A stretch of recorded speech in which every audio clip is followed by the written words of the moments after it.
नमस्कार। आकाशवाणी जयपुर अजमेर से प्रस्तुत हैं प्रादेशिक समाचार।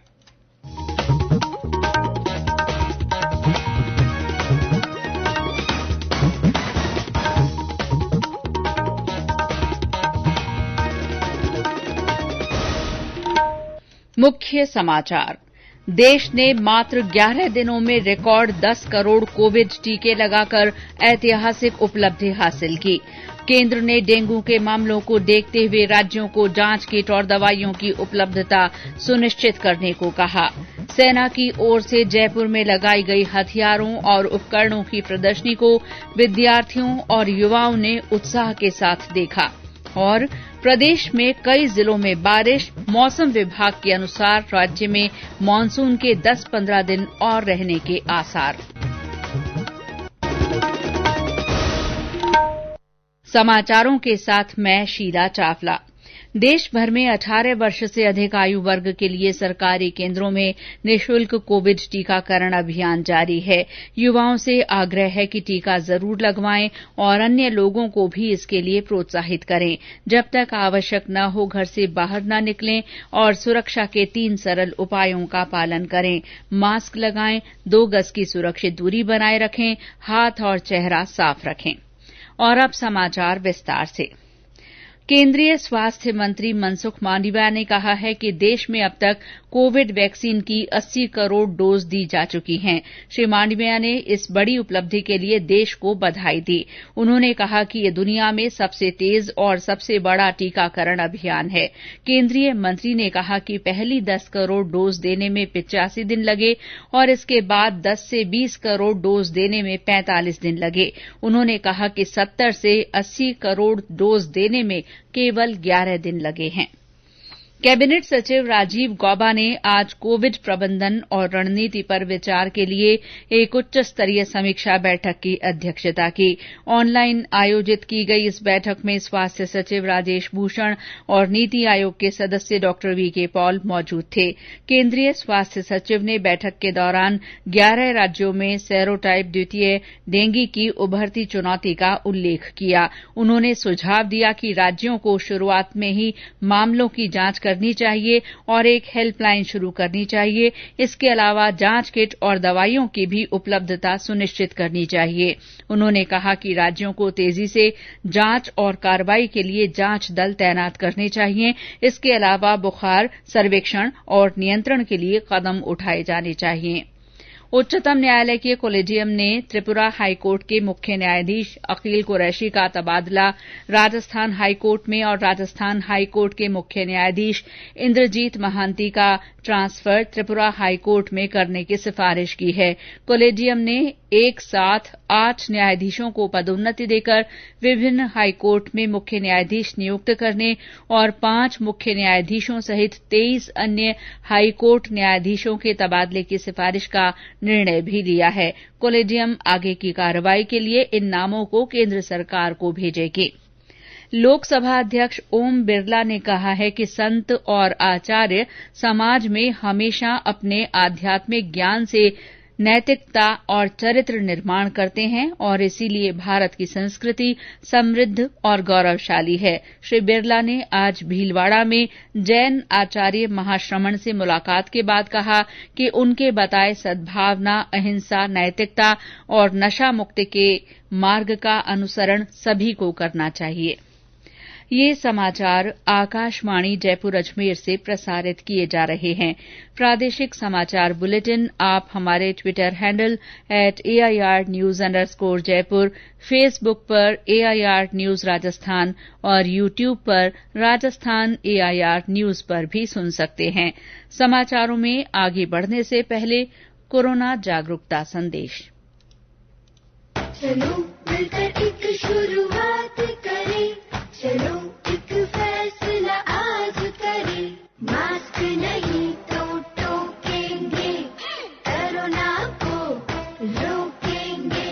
चलो एक इरादा करते हैं, चलो कुछ वादा करते हैं। मास्क नहीं तो टोकेंगे, कोरोना को रोकेंगे। समाचारों में आपका फिर स्वागत है। 1971 के भारत पाक युद्ध की जीत के 50 साल पूरे होने के उपलक्ष्य में स्वर्णिम विजय वर्ष के तहत आज सेना की सप्त शक्ति कमान की ओर से जयपुर में मिनी मैराथन संपन्न हुई। इसमें थल सेना, वायु सेना, बीएसएफ, सीआरपीएफ, राज्य पुलिस और एनसीसी सहित 200 से ज्यादा जवानों ने भाग लिया। रक्षा प्रवक्ता लेफ्टिनेंट कर्नल अमिताभ शर्मा ने बताया कि मैराथन में भाग लेने वाले विभिन्न श्रेणियों के विजेता प्रतिभागियों को मेडल देकर सम्मानित किया गया। कमान की ओर से शहर के चित्रकूट स्टेडियम में हथियारों की प्रदर्शनी भी लगाई गई। इस प्रदर्शनी में टैंक, पैदल सेना के हथियार, एयर डिफेंस गन, विशेष इंजीनियरिंग और संचार उपकरणों का प्रदर्शन किया गया। प्रदर्शनी में युवाओं और स्कूली छात्र छात्राओं ने काफी रुचि दिखाई और उन्होंने सेना के हथियारों और प्रौद्योगिकी उपकरणों के बारे में जानकारी ली। और अब आजादी का अमृत महोत्सव से जुड़े समाचार। आजादी का अमृत महोत्सव।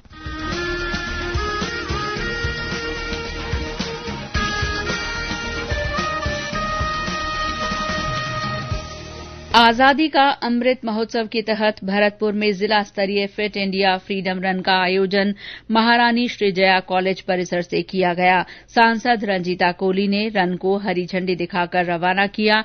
इसमें एनसीसी कैडेट्स ने भाग लिया। आजादी का अमृत महोत्सव के तहत आकाशवाणी समाचार जयपुर की ओर से शुरू की गई संदेश श्रृंखला में आज प्रस्तुत है जालौर जिले के कैलाश कुमार का संदेश। मैं कैलाश कुमार, गांव टांपी, तहसील चितलवाना, जिला जालोर से सभी देशवासियों को मेरा 75वें अमृत महोत्सव की बहुत बहुत शुभकामनाएं। जिन जिन वीर व वीरांगनाओं ने हमारे भारत देश को आजाद करवाने में और साथ ही स्वतंत्र कराने में अपनी महत्वपूर्ण भूमिका अदा की है, उनका क्या मनोभाव था कि हम में सबके सब सपने एक अपना परिवार है। अरे थोड़ा सा कष्ट होगा तो हम उनके लिए भी तैयार है। अरे चांद जैसा चौड़ा दिल रखते हैं, हम उस हिंदुस्तान के वासिंदे हैं। अरे देखो ये दुनिया वालों, ये हमारा हिंदुस्तान है। इस संदेश श्रृंखला में श्रोताओं से देशभक्ति और प्रेरणादायी संदेशों को आमंत्रित कर उन्हें समाचार बुलेटिन में शामिल किया जाता है। श्रोता हमें अपने संदेश रिकॉर्ड कर हमारे व्हाट्सएप नंबर 9414052368 पर भेज सकते हैं। और अब मौसम। प्रदेश में आज कई जिलों में बारिश हुई है। राजधानी जयपुर में आज दोपहर हल्की बारिश हुई। बारां, बूंदी, टोंक, सवाई माधोपुर और भरतपुर में हल्की बारिश का दौर जारी है। करौली जिले में पिछले 24 घंटों से रुक रुक कर बारिश हो रही है। जालौर जिले के सायला और आसपास के इलाकों में भी बारिश हुई। कोटा में आज सुबह से अच्छी बारिश हो रही है। कोटा बैराज के 2 गेट खोलकर 7500 क्यूसेक पानी की निकासी की जा रही है। झालावाड़ जिले में कल देर रात से बारिश होने से नदी नालों में पानी की आवक हो रही है। जिले के काली सिंध और राजगढ़ बांधों में अतिरिक्त पानी की निकासी की जा रही है। इसके अलावा विभिन्न बांधों पर चादर चल रही है। मौसम विभाग के जयपुर केंद्र के निदेशक राधेश्याम शर्मा ने बताया कि अगले 10-15 दिन में मानसून की विदाई की संभावना है। फिलहाल low pressure area north west MP और ईस्ट राजस्थान के आसपास के इलाकों के ऊपर बना हुआ है और इस सिस्टम का असर अगले 3-4 दिनों तक पूर्वी राजस्थान के ज्यादातर भागों में रहेगा। जयपुर संभाग और साउथ राजस्थान के जिलों में कहीं कहीं भारी बारिश अगले 2-3 दिनों में देखने को मिल सकती है। जोधपुर संभाग की यदि बात करें तो अगले 3-4 दिन कहीं भारी और हल्के से मध्यम दर्जे की बारिश होने की संभावना है। अगले 5-7 दिनों तक मानसून की गतिविधियां जारी रहती और मानसून विड्रॉल राजस्थान से इस बार कम से कम 10 से 15 दिन देरी से होगा। राजस्थान माध्यमिक शिक्षा बोर्ड की ओर से राजस्थान अध्यापक पात्रता परीक्षा रीट 2021 26 सितंबर को आयोजित होगी। बोर्ड ने परीक्षार्थियों के प्रवेश पत्र रीट की वेबसाइट पर जारी कर दिए हैं। बोर्ड के अध्यक्ष और रीट के मुख्य समन्वयक डॉ डीपी जारोली ने बताया कि परीक्षार्थी अपना प्रवेश पत्र 4 वेबसाइट से डाउनलोड कर सकते हैं। रीट परीक्षा के लिए राज्य में 3,993 परीक्षा केंद्र बनाए गए हैं। इस परीक्षा में 25,35,000 से ज्यादा अभ्यर्थियों के शामिल होने की संभावना है। परीक्षार्थियों को परीक्षा शुरू होने से आधा घंटे पहले तक ही प्रवेश दिया जाएगा। वेटनरी विश्वविद्यालय में स्नातक पाठ्यक्रम में प्रवेश के लिए कल प्री वेटनरी टेस्ट होगा। परीक्षा समन्वयक प्रोफेसर हेमंत दाधीच ने बताया कि बीकानेर, जयपुर और उदयपुर के 50 केन्द्रों पर लगभग 17,000 अभ्यर्थी शामिल होंगे। सभी अभ्यर्थियों को ऑनलाइन प्रवेश पत्र जारी कर दिए गए हैं। परीक्षार्थियों को प्रवेश पत्र के साथ मूल फोटो आईडी प्रूफ साथ लाना होगा। परीक्षा केन्द्र में मोबाइल फोन या अन्य सामग्री और इलेक्ट्रॉनिक उपकरणों पर पाबंदी रहेगी। और अंत में मुख्य समाचार एक बार फिर। देश ने मात्र 11 दिन में रिकॉर्ड 10 करोड़ कोविड टीके लगाकर ऐतिहासिक उपलब्धि हासिल की है। केंद्र ने डेंगू के मामलों को देखते हुए राज्यों को जांच किट और दवाइयों की उपलब्धता सुनिश्चित करने को कहा है। सेना की ओर से जयपुर में लगाई गई हथियारों और उपकरणों की प्रदर्शनी को विद्यार्थियों और युवाओं ने उत्साह के साथ देखा। और प्रदेश में कई जिलों में बारिश हुई है। मौसम विभाग के अनुसार राज्य में मानसून के 10-15 दिन और रहने की संभावना है। इसी के साथ प्रादेशिक समाचार बुलेटिन समाप्त हुआ। नमस्कार।